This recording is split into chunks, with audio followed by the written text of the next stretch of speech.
take a look at what we have to do in this situation. Here we have a product, right? Product is the answer to a multiplication. Here we have a product, and we're raising this product to the third power. Well, whenever we have an exponent of 3, that says take whatever's there, write it down that number of times, and multiply.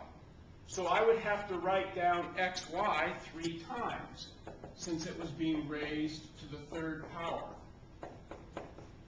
I would have to write it down 3 times and multiply. Well, how many x's then do I have being multiplied? Don't I have 3 x's being multiplied?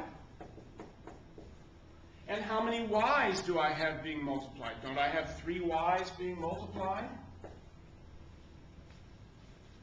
So xy, the product xy being raised to the third power, gives me x to the third times y to the third.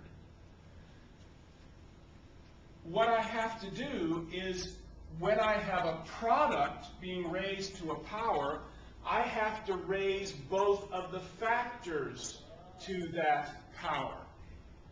And it makes no difference how many factors I have, every factor must be raised to that power.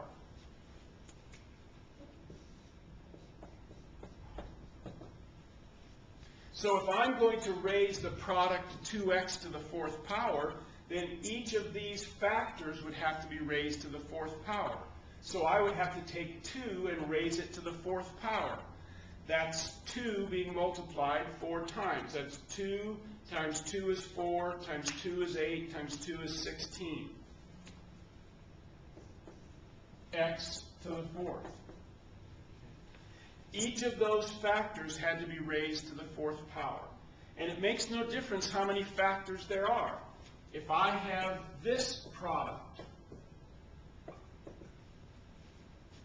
and I'm raising this product to the 2nd power, each of those 3 factors has to be raised to the 2nd power.